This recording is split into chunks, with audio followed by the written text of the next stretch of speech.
If your paycheck is bigger than it was a few years ago, but your bank account somehow looks exactly the same, you are not imagining it. A higher salary does not automatically mean a higher standard of living because the number on your paycheck can rise while the cost of everything around you rises even faster. That is why millions of people are earning more money on paper and still feeling broke in real life. The first reason is simple. Inflation changes what your money can actually buy. If your salary goes up 5%, but your regular expenses go up 7%, you technically got a raise. But your purchasing power went backwards. You have more dollars, but those dollars do less work. Groceries, insurance, rent, home repairs, utilities, restaurant prices, subscriptions, and transportation can quietly absorb every extra dollar before you ever feel rich. And the second problem is lifestyle inflation. This happens when your spending rises along with your income. You get a raise, so maybe you upgrade the car, start ordering food more often, move into a nicer apartment, buy better clothing, add another streaming service, or tell yourself you can finally afford the things you used to avoid. That lifestyle inflation is dangerous because it rarely feels reckless. It feels deserved. You worked harder, you earn more, and naturally want your life to improve. The problem starts when every increase in income creates a matching increase in monthly obligations, and now you are earning more, but you also need more just to maintain your new normal. Another reason people feel broke is the fixed expenses are taking up a larger percentage of household income. Housing is the biggest example for many people. Rent and mortgage payments can eat up so much of a paycheck that there's very little flexibility left after the basics are covered. Add car payments, auto insurance, health insurance, phone plans, childcare, internet, credit cards, student loans, and utilities, and a large salary can disappear surprisingly fast. Taxes, insurance, retirement contributions, payroll deductions, and come out before the money even reaches your checking account. Then the bills begin. Debt is another major reason a raise does not always improve your financial life. High interest debt can take future income and drag it backwards into the past. Every credit card balance represents money you already spent, but you're paying for it with today's paycheck, plus interest. That means part of every new raise may already belong to a lender. And if you carry several balances, a salary increase can feel like pouring water into a bucket with holes in it. The money comes in, but it leaks right back out. That minimum payment makes the problem worse because they keep monthly payments manageable while stretching the debt out for years. Convenience spending also plays a bigger role than most people realize. Delivery fees, app purchases, automatic renewals, premium memberships, snacks at gas station, ride shares, frequent takeout, and that small online purchase can become invisible because each transaction feels harmless.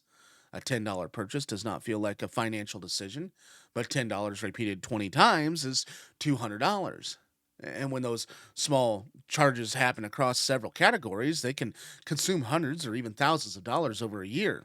And the real danger is that the convenience spending does not usually show up as one dramatic expense, it shows up as 100 tiny ones. And there's also something called that comparison effect. As income rises, people often compare themselves to people with even higher income. Suddenly the older car feels embarrassing. The normal house feels small. The vacation you used to be excited about feels cheap compared to what you see online. Social media pours gasoline on this because you are constantly exposed to people showing expensive purchases, trips, renovation, restaurants, and lifestyle without showing the debt, the financial help, or years of savings behind them. And this creates the pressure to spend money not because you need something, but because your current life starts to feel inadequate. So, what actually fixes the problem? Start by separating income growth from spending growth. Every time your income increases, decide in advance where the extra money goes. And if you get an extra $400 a month or after taxes, you don't need to allow all $400 to disappear into your lifestyle. You might send 200 to debt, 100 to savings, and 50 to investing, and only 50 to improve your lifestyle. And that's the way your life gets a little better. But your finances get much stronger. And next, calculate your real monthly survival numbers. Add up housing, utilities, groceries, insurance, transportation, minimum debt payments, and other true necessities. Then compare that number with your actual take home pay. This tells you how much breathing room you really have. And if nearly all of your take home income is already committed before the month begins, the problem is not that you're bad with money. The problem is that your financial structure has become too expensive. You may need to reduce a major fixed cost, eliminate that debt, increase some income further, or make several smaller cuts at the same time. And next time, audit every recurring payment. And subscriptions are especially dangerous because they remove money automatically. So you stop making an active decision to spend it. Look through the last 3 months of bank and credit card statements and identify anything reoccurring. Cancel what you do not use and downgrade what you barely use, and then attack high interest debt aggressively. Pay off a credit card with 20% interest rate can create more financial breathing room than chasing tiny savings back while carrying the balance. And once debt falls, okay, redirect the old payment into savings so the money does not quietly disappear into new spending. You also need an emergency fund because without one, every surprise becomes debt. A car repair, a medical bill, a broken appliance, or unexpected trip can wipe out a month of progress. Even a small emergency fund can create a buffer between a bad day and a credit day and a credit card day. Over time, work towards enough savings to cover several months of essential expenses. Finally, stop measuring financial success by salary alone. A person making $90,000 and spending 89,000 is financially weaker than someone making 60,000 and spending 45,000.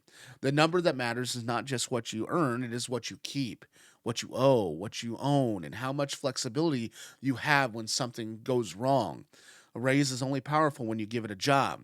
And if every extra dollar is immediately absorbed by higher bills, debt, convenience, and lifestyle upgrade, your salary can rise for years while your financial stress never changes.